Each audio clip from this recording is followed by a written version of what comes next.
Dhammapada verse 2. All mental phenomena have mind as their forerunner.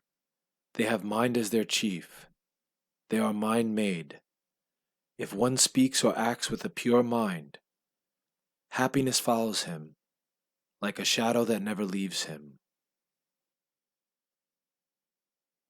The story of Mata Kundali.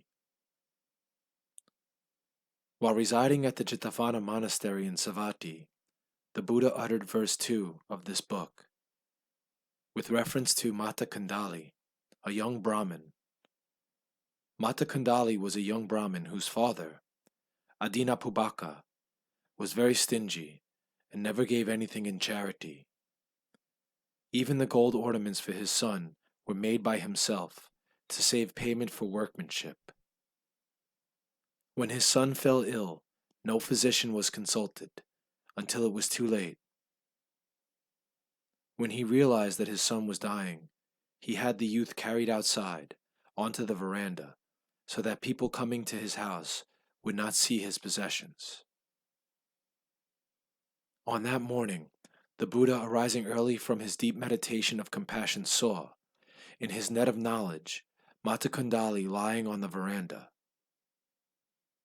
So when he entered Savatthi for alms foods with his disciples, the Buddha stood near the door of the Brahmin Adinapubhaka.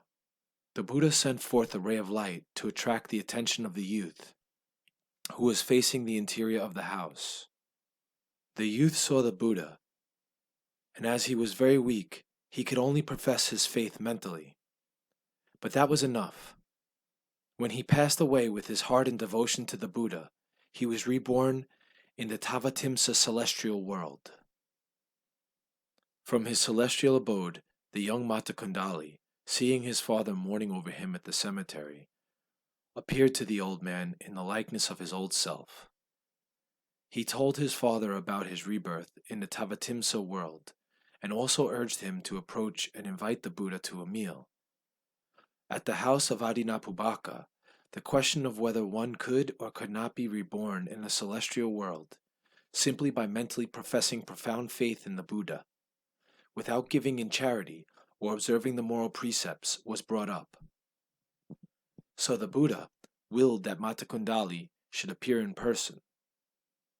Mata Kundali soon appeared fully decked with celestial ornaments and told them about his rebirth in the Tavatimsa world.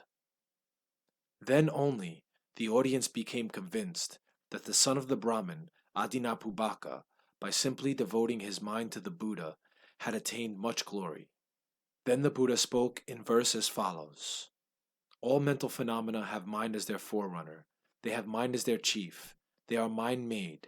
If one speaks or acts with a pure mind, happiness follows him, like a shadow that never leaves him. At the end of the discourse, Mata Kundali and his father Adinapubhaka attained Sopati Magga and Sopati Phala. Adinapubhaka also donated almost all his wealth to the cause of the Buddhist teaching. May all beings be well, happy, and peaceful.